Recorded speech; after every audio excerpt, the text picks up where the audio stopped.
Hi, welcome to the INTJ equation. I am joined by Esabelle. Esabelle has her own YouTube channel and she is an INFJ. Would you like to tell the people a little bit further about yourself?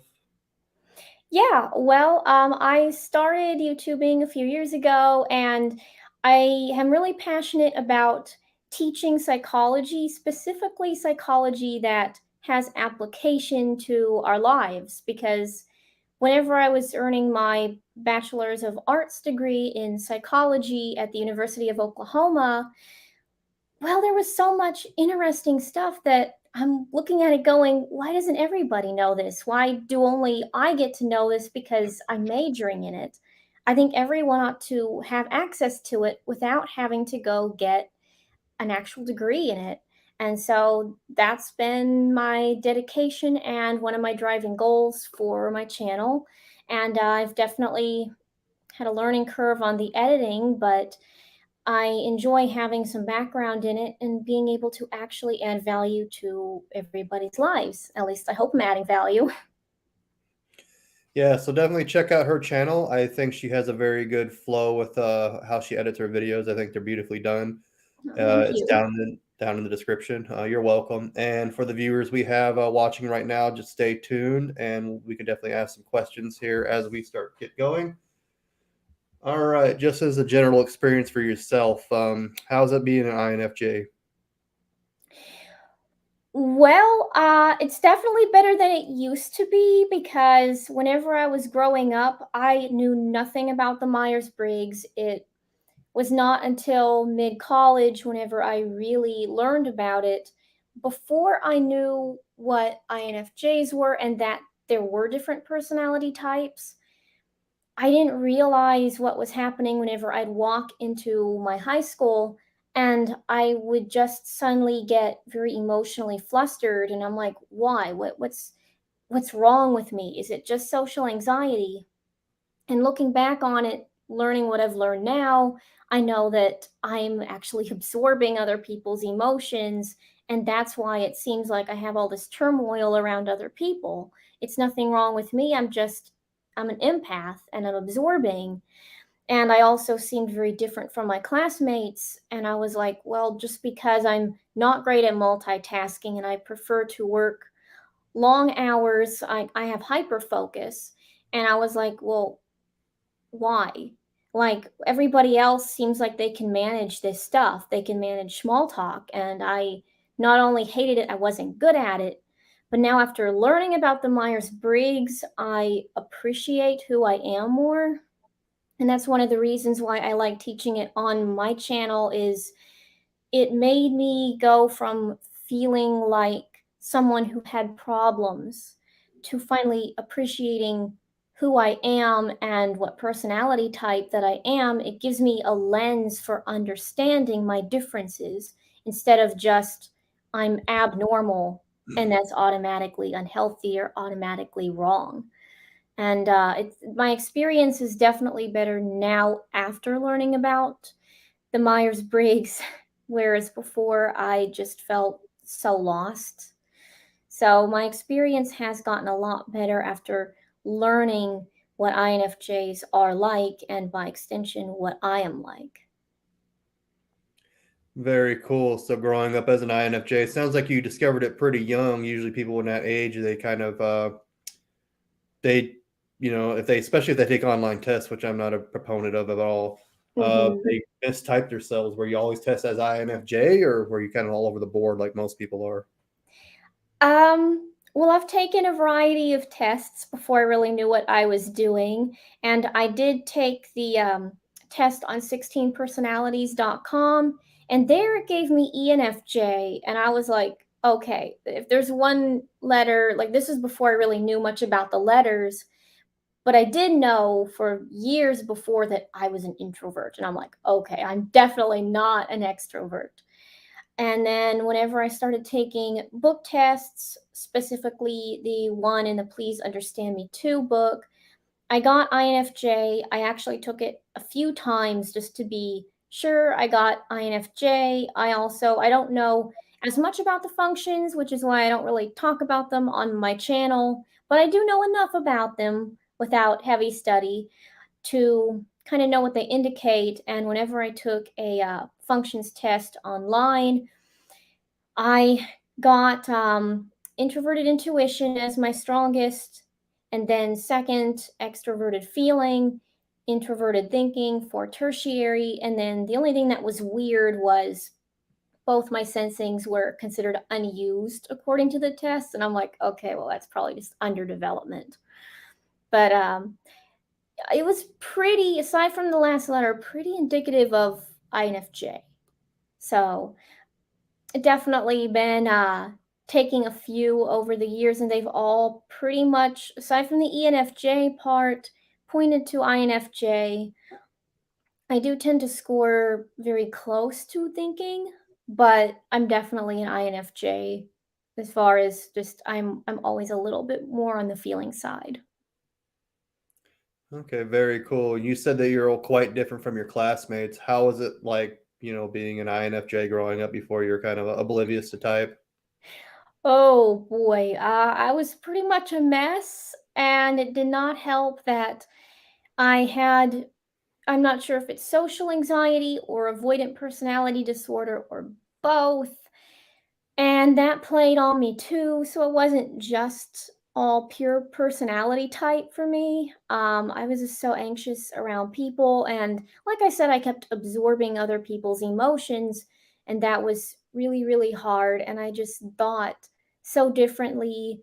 So many of my classmates who were well loved would be able to live in the moment and improvise and do small talk really well. And I was like, I, I'm not so good with that. I'm future oriented and I like really deep topics. And I just seemed like I could not, and like I already mentioned, multitasking was hard. And I don't think my classmates understood why I couldn't.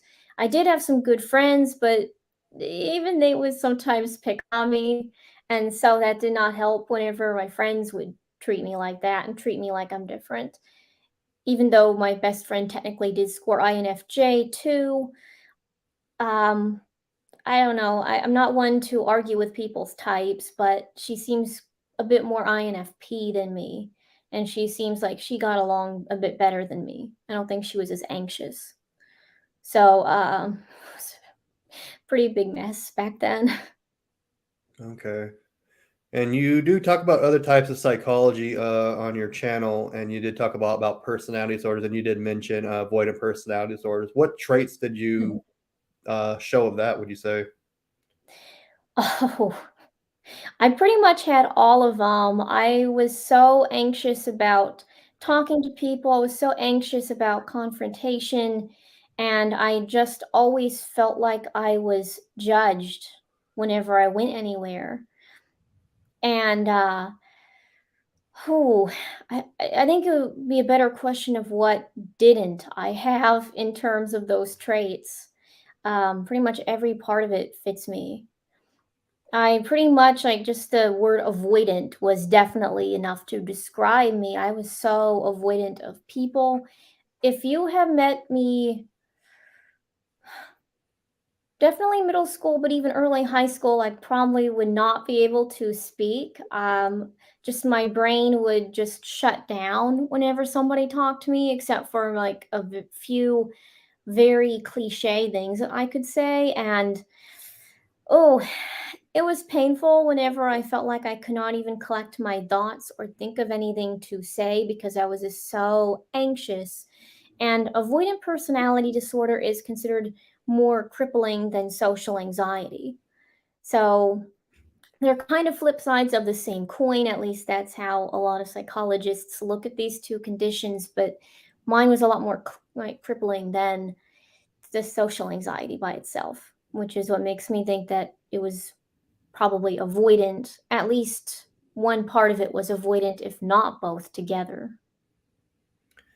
Yeah, I've been reading. I'm almost done with it. The Body Keeps the Score by Bessel van der Kolk, and it's this month's book club meeting. So we're gonna have that on September 4th for the first half. Then I'm gonna divide it up into two parts, and all my thoughts and ideas on like personality disorders and mental illness, they almost parallel Van der Kolk, and he's an INFJ, and it's just like I think it just see PTSD, and he's the one like a part of the group that came up with CPSD, just Hmm. reading about it. And I just think like they, it's manifested with type. I think type has a lot to do with it.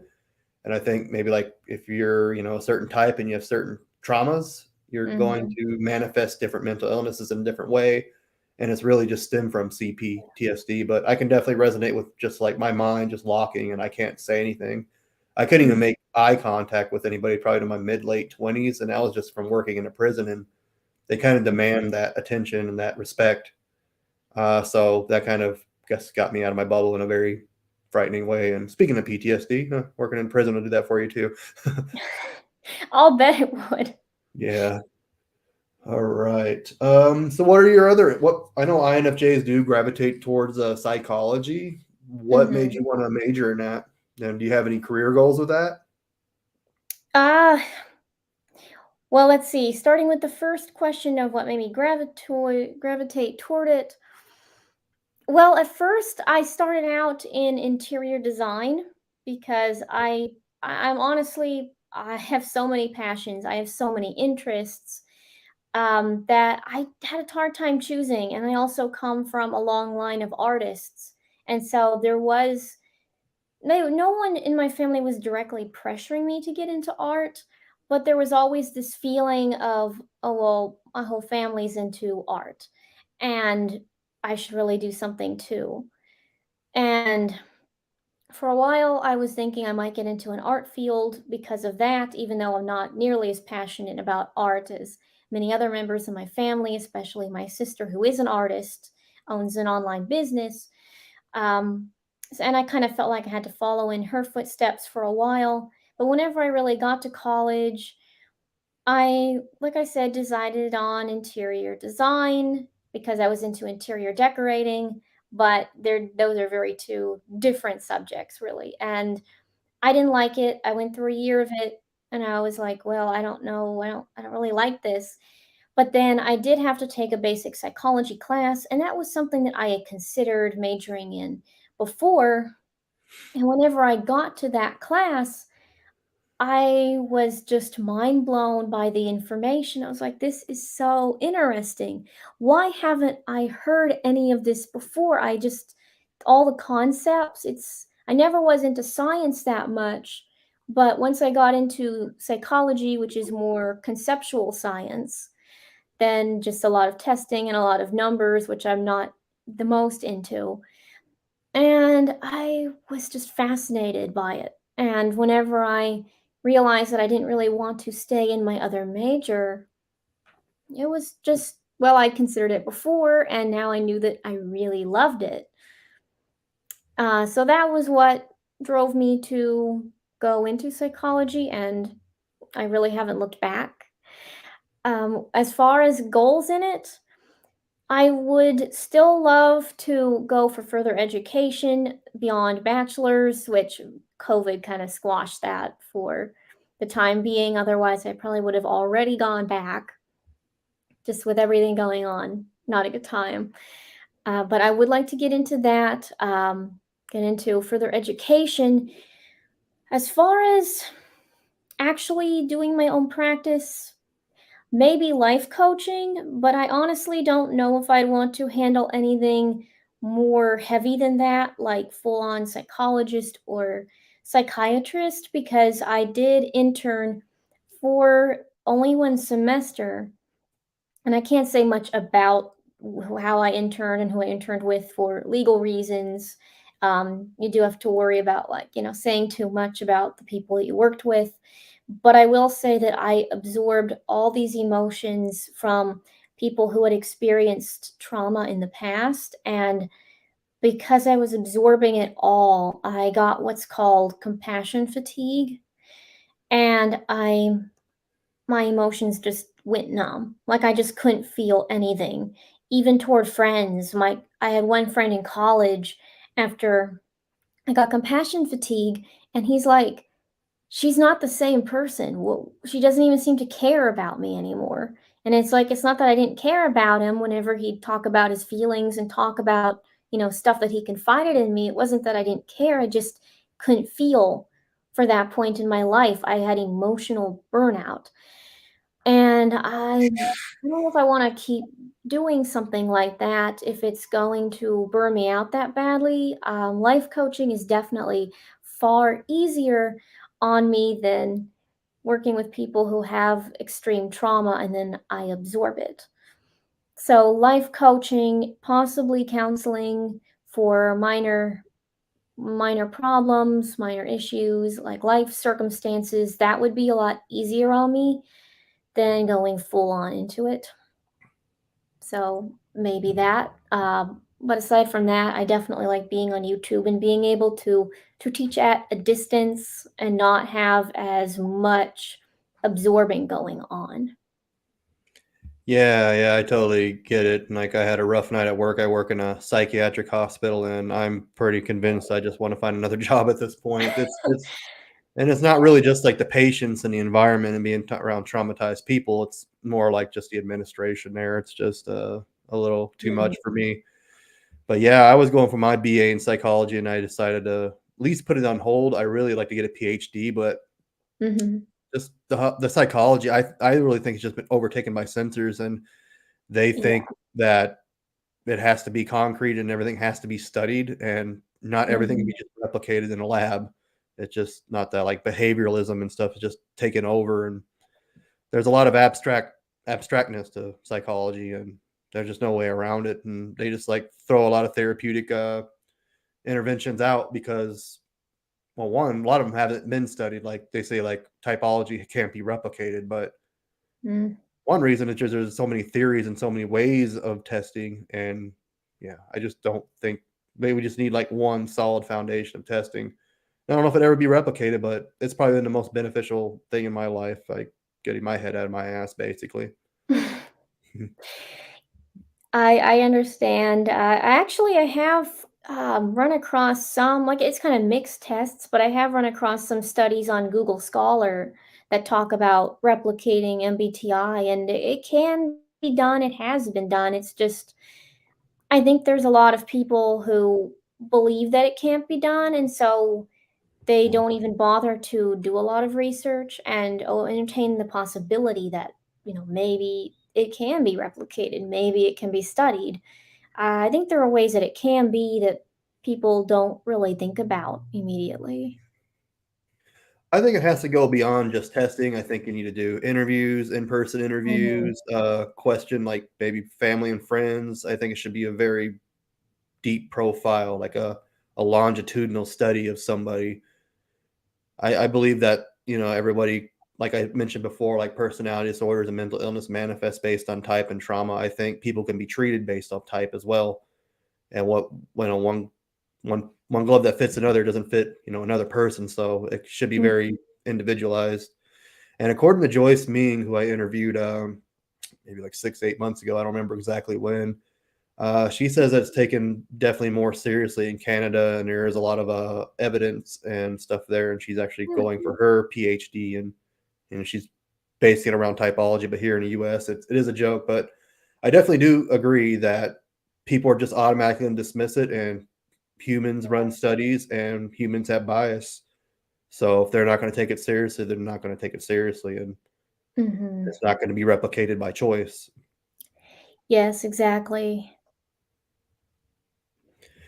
All right, I guess we'll jump on to the next thing here. So, your friend, or I don't know, your cohort, Paul. I'm a little confused, and I just watching your videos, you definitely came off NFP-ish, especially with like the little cat ears there, and just like the bright colors. And I think the way you come off in your videos, but INFJs a little more less so than INTJs can maybe come off a little bland. Maybe introverts altogether can be. He says he's an ISTJ, but the only thing ISTJ I see about him is Catholic and his title.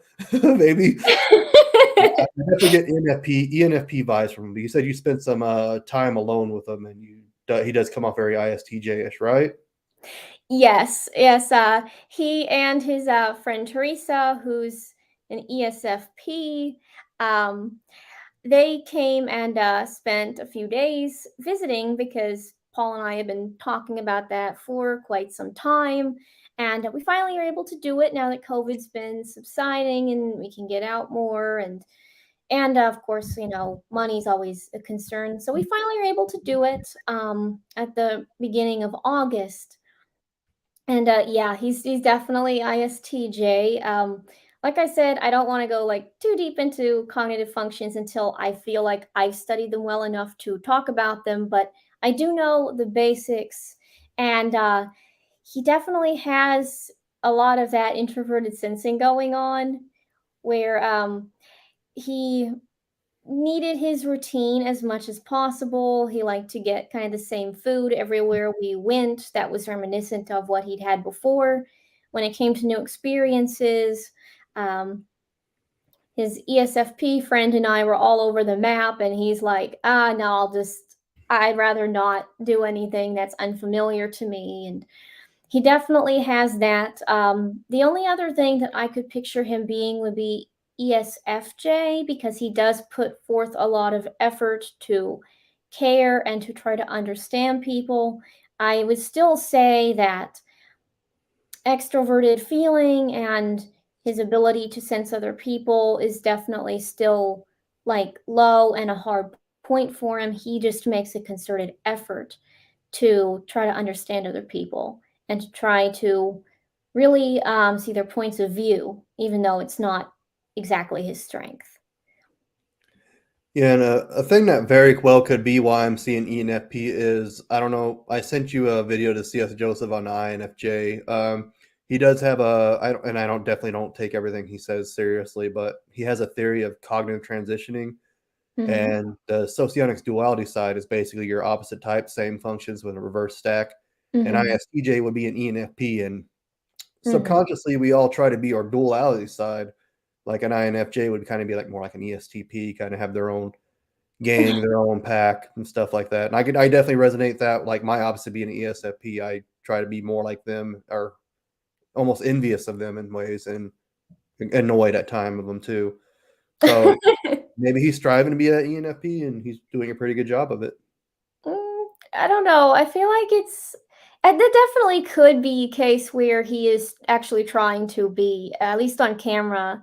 But he definitely does talk about um he likes to just be himself everywhere that he goes. I think he is being himself. He's just whenever he's around people that he's comfortable with and he's having fun, I think that's where it comes out because when you mentioned about with INFJ, ESTP is pretty much like the same functions but in reverse.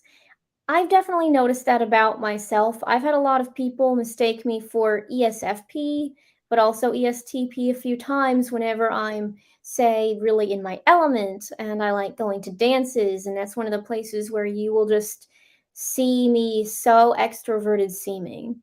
And I think for him, it's not that he's trying to be someone that he's not. I think he's genuinely being himself. It's just he tends to come alive, and you definitely see extroverted intuition more at play whenever he's having fun in front of the camera. Hmm. So I don't know if he's trying, but he definitely does. I can see where you would mistake him for ENFP because he definitely has his moments in front of the camera where he's very lively. And you can check out his channel too if you want to decide for yourself. I hope to get him on soon. I just haven't had a chance to contact him yet. I got his email. So hopefully we can schedule a time to get him on because I haven't had an ISTJ yet on my channel if he is in fact an ISTJ. Catholic gaming nerd. So go ahead and check that out as well as Esabelle's channel. Also, give this video a quick like. I would really appreciate that as well. um, all right. So I didn't ask a lot of questions. um, so what like you so MBTI is your main interest, of course, but you definitely have personality disorders. Is there Mhm. anything else in psychology that sticks out to you, or is it mostly just MBTI and personality disorders?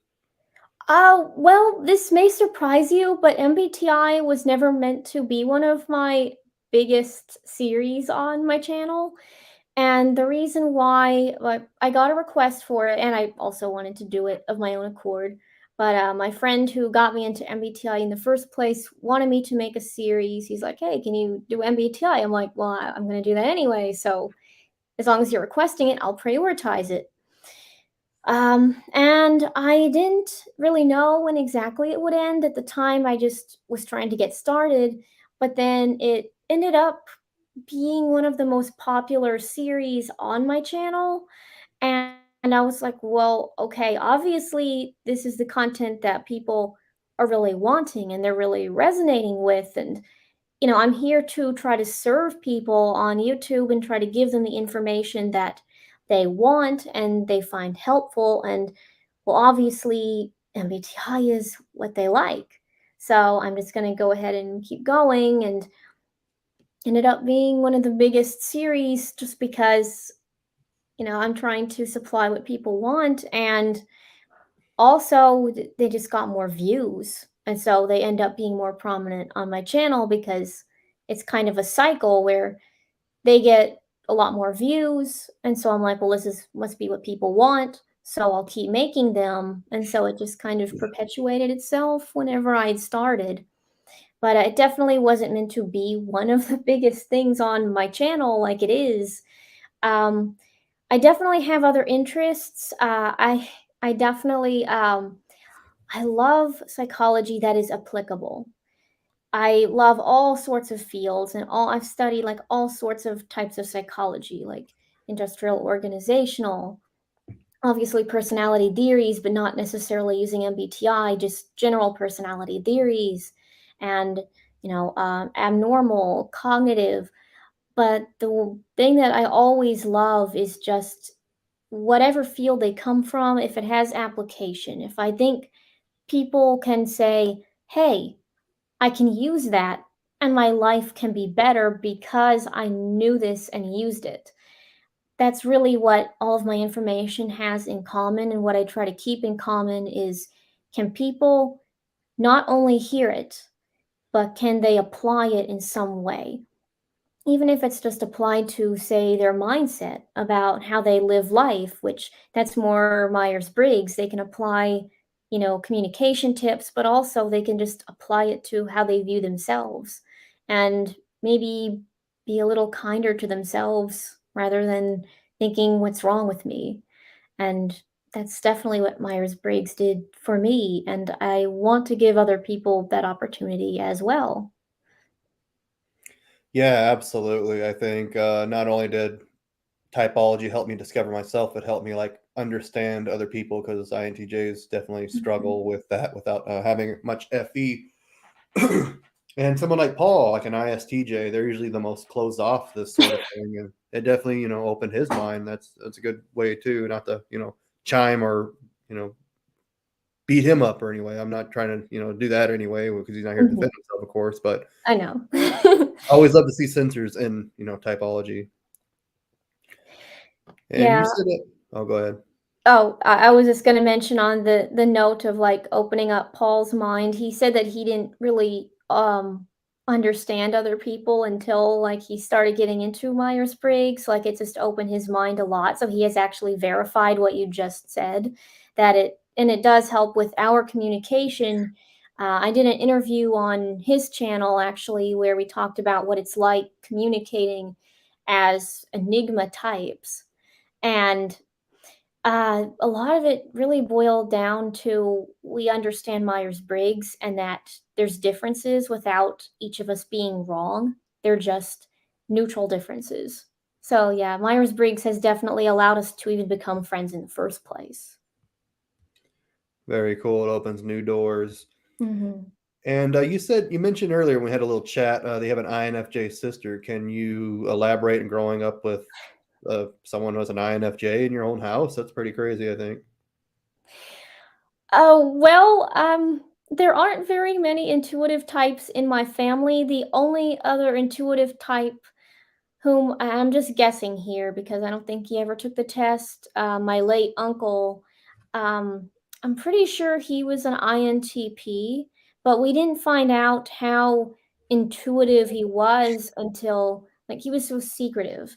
And then after he passed away, we found a lot of his work and we're like, oh, we had another intuitive, we're pretty sure, after seeing what he did, but he's the only other one in my family that I know of, and we didn't get to know him on that level. So she's really the only one that I've known about being an intuitive, and we just understand each other on a level that I never got to enjoy with a lot of the rest of my family. We definitely speak the same language, so to speak. And I think it kept us sane because my parents don't really understand our weirdness, but we understand it. And so it made us feel less alone. I think we've actually talked about this. If we had not had each other, we probably would have grown up with more of those feelings of something is wrong with us. But because we had each other to kind of give feedback and keep us in check and have someone who really understands what we're trying to say and what we think about and how we feel, definitely made a world of difference in how we perceive ourselves as well as other people. It kind of let us know that we're not alone in the world. Hmm. And very cool. For those watching at home, if you want to go ahead and chime in your questions here in the comments, we'll be glad to answer those in a moment. You also said that you dated an INTJ. Can you elaborate on that experience? It was a marvelous experience overall. Oh, I really like INTJs. I actually did a video on my channel, and this please don't do this at home and expect it to, for everyone watching, please don't do this and expect it to like actually be taken seriously. This is not the way Myers-Briggs is meant to be used. This was just a fun video, and I kind of already predicted what I would get, but I took the Myers-Briggs from the perspective of my ideal man, and I did two tests, one on 16personalities.com and the other using the book that I use for my main series, Please Understand Me Too. And I consider the book to be far more accurate. I just like how the questions gave like a spectrum on 16 personalities, and I was like, well, let's just do both.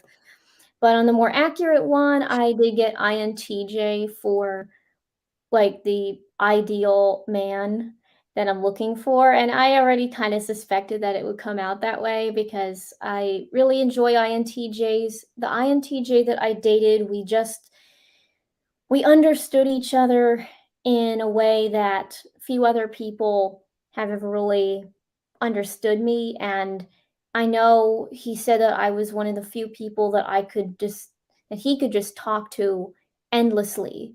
And I think our record on the phone was about 7.5 or 8 hours. wow. And we could have just kept talking. We talked clean through the night. And there was this I don't know, there's this connection that we had. I think probably the biggest downfall that we had is the fact that he because extroverted feeling is in the seventh function, sometimes he would say things that were kind of rude, but at the end of the day, and I sometimes I had to explain it to him. At the end of the day, I appreciated his honesty, and at least I always felt like I knew where he stood, even if he'd been kind of rude about how he said it. I appreciated that honesty and that bluntness, and he definitely helped me get a hold of myself whenever I was struggling emotionally. He actually was very good at cheering up whenever he saw that I was upset. So, um, he he definitely had some more FE than I think he gave himself credit for, and more than many other INTJs that I'd met, but he still had his moments. That was probably the hardest part of it, but other than that, like we just got along wonderfully. And the fact that we broke up had nothing to do with personality type, really. And even after we did break up, we were really close friends. The only reason I don't talk to him today is because he's married and he wasn't sure how his wife would feel about us still corresponding. But we were still close friends even after we broke up. So it was just it was just a marvelous relationship how we got along together. Did he know he was an INTJ, or did you just kind of type them in your head? He found out later whenever kind of at the same time whenever I was finding out more about MBTI, he took one and it was INTJ. So Yeah. this was like a high school crush sort of thing? We met whenever I was 17, Mm, and, so yeah, I guess it was into high school. He was 19 at the time whenever we met, and, it wasn't too long before I turned 18. It was like a couple weeks after we met that I turned 18. So, yeah, yeah, we met in high school, and then we dated until my sophomore year of college. So, it was a mhm. few years, and, it's definitely a good relationship. Very cool. What other experiences do you have with INTJs? You said you know a few others, or is that just online? Yeah, I know a few others. Probably one of my closest friends is INTJ, and yeah, we do know each other from online, but we also talk. He actually just messaged me today asking about, hey, when do you want to talk again? And again, we understand each other on that level. Maybe not quite as much. We actually had like the guy that I dated, we had our faith in common, so there was a bit more in common there. But with the other INTJ that I'm friends with, um, we have more ambition in common. Like we both have kind of this, we want to start our own business, we want to serve people, and we have our own endeavors going, whereas the guy that I dated did not really have that. He didn't really have very much ambition. It was just going out and just, making a living. So we have other things in common than the guy that I dated, but it's again just on the most basic level. We speak each other's language again, which is Mhm. what pretty much I always find with every INTJ that I've been close to. I have known a couple others, but not been as close to them. But even so, what little we did interact, there was still that click. Very cool. I dated a few INFJs. I tried getting them into typology. It wasn't the very best relationship. I felt that our NI butted heads, but then again, I Hmm. don't have very many healthy relationships in my life. One was actually a therapist, and she did say that she took an INFJ in grad school, and they basically just shot holes in MBTI, which I don't like MBTI. I think MBTI gives typology a bad name, Jungian typology at least. Hmm. I just their FE was just a little too much for me, I think. And was that ever a problem with the relationship? Did you ever get like too, I don't know, needy or anything like that, or were you a little more balanced there? Did I ever get too needy? Yeah, it seemed like the INFJs I were with, they just like were very, very needy with their FE, possibly. Could you define needy as in Like needing needed attention? way too much attention. I don't know. That was just my personal take on it, but maybe I'm just too introverted and too private. See, this goes for both me and my sister. We both tend to have it where the guys that we're with need more attention than we do, and so there's usually this strain of like, I'm doing my YouTubing and I'm very passionate about YouTubing, and that's very time consuming. My sister is an artist and she's also starting a blog and she's also thinking about her own YouTube channel. And so we all have like there's so much going on, and it can be kind of hard. Like I said, my NTJ friend that I'm really close to now had to contact me and be like, "Hey, it's been a while since we've spoken." Um, it's not that I don't want to talk to people. It's just whenever I get really involved in my projects, it can be hard to come out of that and be like, hey, I need to socialize. Like, I want to keep up my friendships, but I'm more balanced toward work oriented, whereas most INFJs tend to be more people oriented. And that's one thing that I consider to be a bit more INTJ in myself. That might be, in fact, I'm pretty sure that's why I do tend to score so close to thinking whenever I take the tests. Like it's consistently so close to thinking. And I think it's because I'm not as people oriented as the typical. INFJ would be. So it's more like the reverse where no, not they aren't needy, but if there's anyone who's contacting the other, it seems like they're usually contacting me, and I'm like, okay, I care about you, so I'm gonna make time to come out of my work zone and actually talk to you. So not usually me being needy. I don't. We're just so work focused. Hmm. I think, yeah, there's definitely like the theories of loopers and jumpers where you might use your first and third function more often, especially if you have a history of, trauma or abuse or whatever. Maybe I'm sure you have ABPD, you said, or traits of it. I'm sure, you had something back there. I know you Mhm. said your walls are thin. So, um, but just for an example, like I told this INFJ girl that I was kind of dating. We weren't even really dating, but I said, "Hey, I'm moving. I don't really have time to answer you today.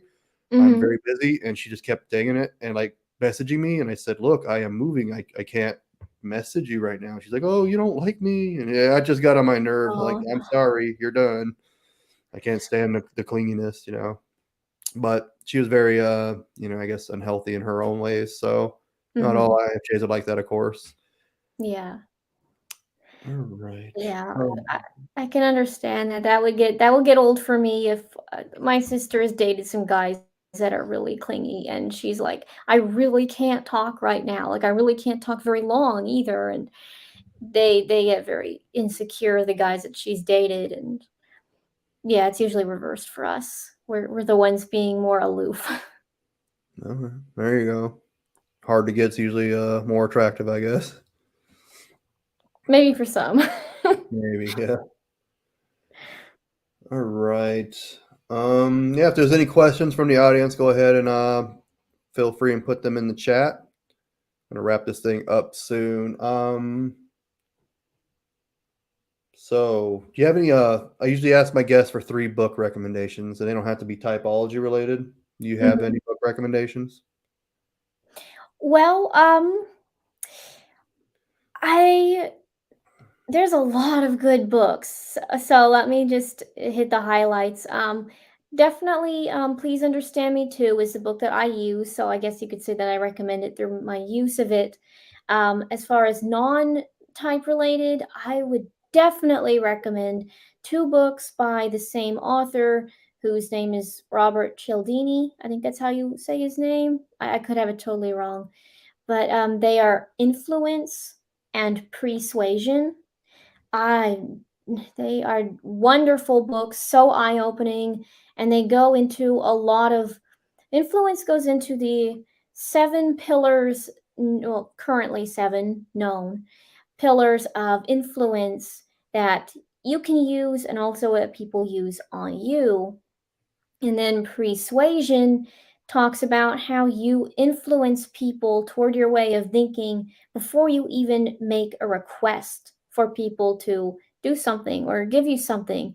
And yeah, there's a lot of things that you can apply, but then there's also things that are unethical, but people apply them on you. And that's where I really think people ought to read them, because there's so much that like salesmen and business people and marketing firms and even just lay people in general in relationships, there's a lot of psychology that people use every day on you and you're not even aware of it. And I think those are marvelous books for revealing that type of thing to you. I definitely recommend them. I'm currently rereading both of them right now. I want to make some videos on them, hopefully before this year's up. I haven't had much time to read them as much as I'd like recently, but definitely highly recommend Persuasion and Influence by Robert Cialdini. And I did watch your video on personality disorders where you're reading a fiction book, I believe, about this couple, and I forgot the name of it, but you were kind of like Mhm. basically psychoanalyzing the characters. What was the name of that book and who was it by? The Empty Couple by O'Neill Walters. Yes, Walters is a great guy. He contacted me via Twitter and asked about collabing. And yeah, I would definitely say that that's not like a nonfiction book. It is fiction. It's about a struggling young couple. and it goes into a lot of like what you should and should not do in a relationship and healthy and unhealthy practices, and it doesn't just say what's healthy and unhealthy, which that's what my videos were for, was like pointing it out, making it more obvious. But yeah, the book is great for getting an example of what people should and should not be doing in a relationship, and kind of recognizing, it's like a case study for recognizing what it is that you should be looking out for in a relationship, and also has undertones of what it is to respect yourself, and what it is to what you can and cannot expect, or what I should say can and should not expect from a dating relationship. So definitely a great book, and it's linked on all of my videos in that mini series that I collabed with O'Neill Walters on, and there's the links for the books, and some of his social media too. So you can find it there on any of those videos in that mini series. So what did he ask you exactly, or he or she? Am I mistaken? Mr. Walters. Mr. Walter. There you go. Sorry. You can't be too sure these days. So, what do you exactly just did he like? Hey, can you basically diagnose my characters in this book? What was he asking exactly from you for a collaboration? uh, let's see. Well, he wanted a collab, but then at first it was just kind of like, hey, we should work together because I have, training in psychology, and his book is about um, bad relationships, and that has a lot to do with psychology and communication. It was my idea to do the segment on personality disorders because I saw a lot going on, especially with the abusive man in the relationship, and I'm like, I think we need to talk about this. Um, I think it was his idea to do the last segment on why women stay in abusive relationships, which I had never done a full on case study for anything like that. And that was very, very eye opening, looking into all the reasons and doing the research on why women stay. Some of it was kind of obvious, but then some of it wasn't as obvious as to why they stay in abuse. And I'm like, this is really eye opening. I just never really studied it that in depth before. So it was a really good series. I really enjoyed doing that with him. So I hope that my viewers got as much out of that series as I did, because I definitely learned a lot looking into all of that information. Um, As far as there was an extra one, the one about me having avoidant personality disorder, that was just my idea. There wasn't supposed to be a fourth one in the mini series, and I ended up making it because I'm like, well, there's a stigma around mental illness, Hmm. and I really don't think it ought to be there. And I felt like the best example that I could set would be talking about some of what I've experienced. There's some stuff that, I still haven't talked about yet on my channel, but I plan to at some point, just because I want to understand more of what was going on with myself and more about the theories surrounding what was happening to me. So I probably will continue talking about struggles that I've had, but avoidant personality disorder, I'd already studied up on that, and I'm pretty sure that I had it. So I was like, you know what? I'll talk about this and just set an example for my viewers that you don't have to be struggling alone, or think that you're completely messed up as a person because you've got some kind of problem, because you've got some kind of issue. So I hope that that really encourages anyone who sees it. Yeah, that's exactly what I want to do with my channel. Just let people talk about their mental illness. It's very more prevalent than we think, and trauma is almost in Mhm. everybody's life. There's so many people who are affected by it, and I think Yeah. sharing can be very therapeutic. And just to mention, like why people stay in abusive relationships in Bessel van der Kolk's book, "The Body Keeps a Score," it does mention that a little bit in there. And people just get addicted to what they're familiar with. It seems like, and they just grew up that way. And trauma, especially childhood trauma, just alters your brain. And it's Mhm. very unfortunate. Like there's this patient today, and she was very paranoid about me. I guess because I'm a male, but she had two black eyes, and she just kept getting on the phone and just cussing somebody out, and she kept thinking I was like videotaping her and stuff like that. It was really weird, but Yeah. yeah, it's sad to see for sure. Yeah. All Yeah, I think this right. I'm sorry. Go ahead. Mhm. I was just gonna say, I think the saddest part is that people think they're alone, and there's so many people, and it's like there's all these people who could use each other's support, and yet because of that stigma, we're all driven to try to fight it alone, and that's a terrible thing to do. For sure, for sure. And how at I think you said you're 27. How at such a young age have you started getting past your avoidant personality disorder? I barely turned 38 and it's still a struggle for me. I mean, it doesn't seem like so much on camera, but day-to-day life, yeah, I still struggle with it. Well, I should start off by saying that I don't think I'm completely over it. I still have remnants of it. I would say that I've come as far as I have gone because I just I guess pure determination that I really didn't want to keep living this way. Whenever I was in middle school, after my seventh grade year, one of my friends switched schools, the other moved away to live with her aunt. Another one of my friends, out of the four friends that I had at that time, left halfway through my seventh grade year, my eighth grade year. And the last one I knew was going to be moving after the 8th grade year, and I'm like, "I'm gonna have nobody." Those are my 4 friends, and I just did not wanna go into high school, and I just told myself, "You know what? I'm not going into high school without friends."